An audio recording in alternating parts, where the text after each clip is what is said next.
This video is meant to show you how to implement the wait, die, round robin homework assignment by hand, to make sure that we're comfortable with how do you generate the correct answer by hand so that you can then implement it programmatically.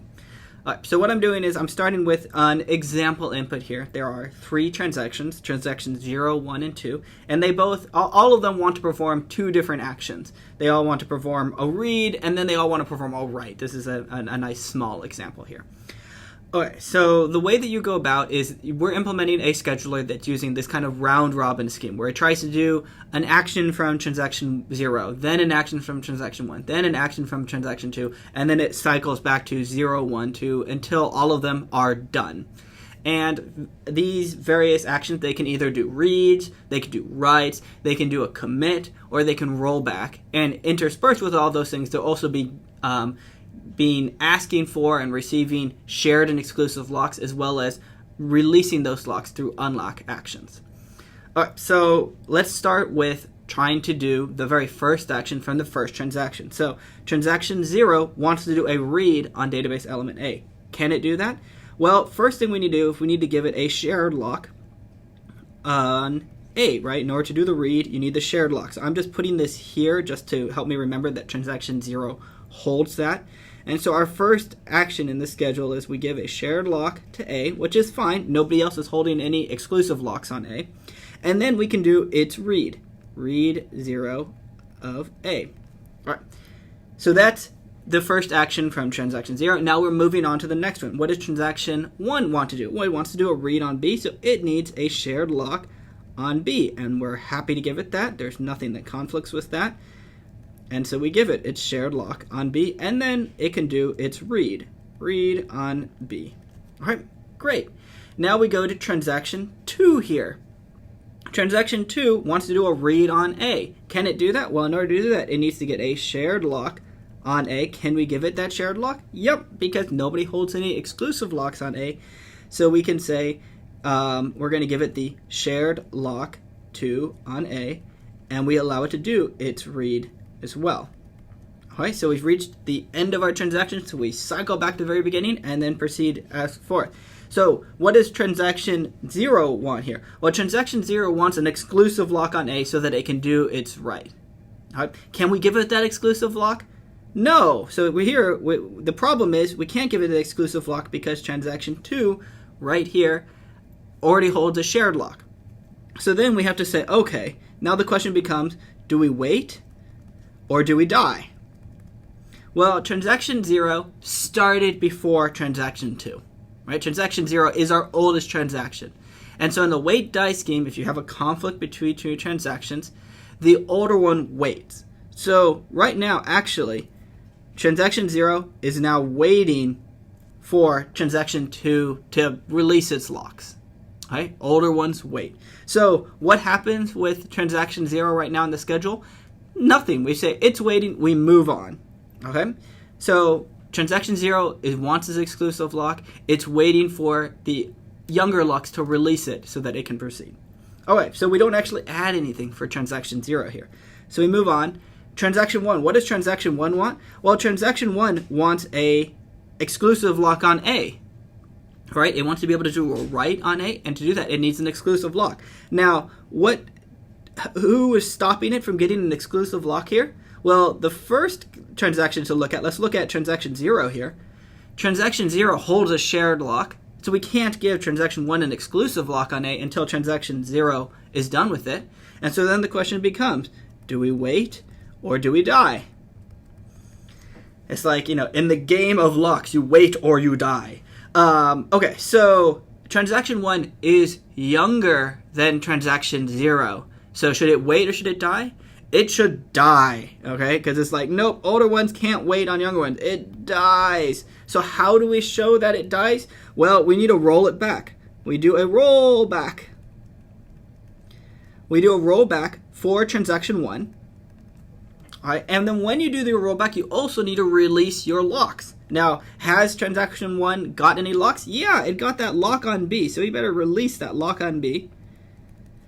So now, it's like transaction 1 never happened. Okay, we've rolled it back, it doesn't hold any locks.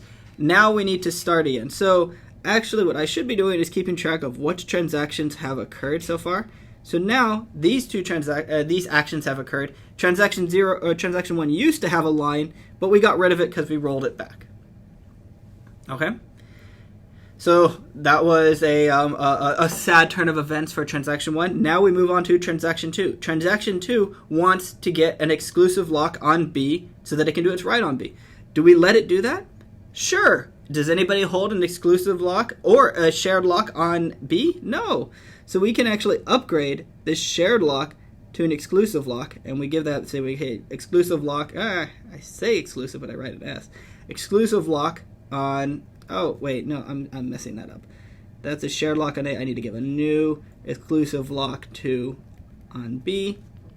So we have an exclusive lock on B, and then we can do the write itself, which is the write to on B, and then that's its action. So now we go back to the beginning and we go to transaction 0 here. Now transaction 0 wants to get an exclusive lock. Can it get an exclusive lock? No, because transaction 2 holds that shared lock. So transaction 0, the older one, is still waiting on 2, and so we move on.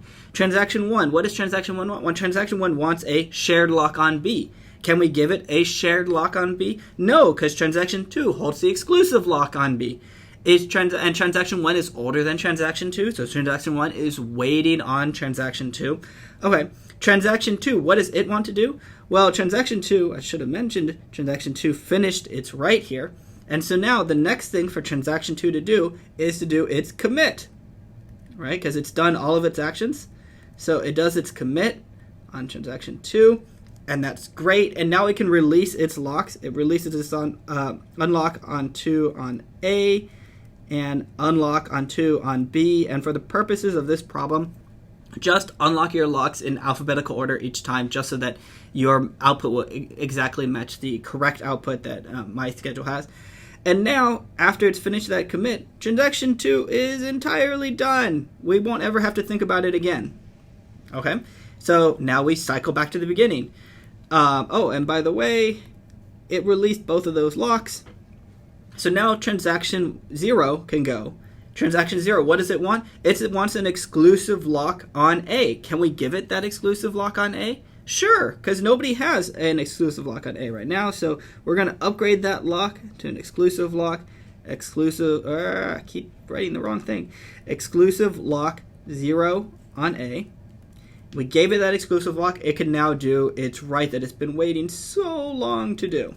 Okay, so it can do its write there. And now we move on to transaction 1. What does transaction 1 want? Well, transaction 1 wants a shared lock 1 on B, which we can give it because nobody has any exclusive locks on, at least on B. So we give it a shared lock on B, and we let it do its read 1 on B. Great. And now we go back to transaction 0. Transaction 0, and I keep forgetting to underline. Transaction 0 now has completed all of its actions, so it can commit. So we have commit of 0, and then we have to unlock our locks. We only have one lock, so unlock 0 of A, and then we're all done with that guy, and it doesn't hold any locks anymore. So transaction 0 is now done. Now the only transaction that has things it needs to do is transaction 1. So we have to get the exclusive lock of 1 on A. Exclusive, you don't really even need to write it here because there's nobody who could ever conflict with it because it's the only one alive.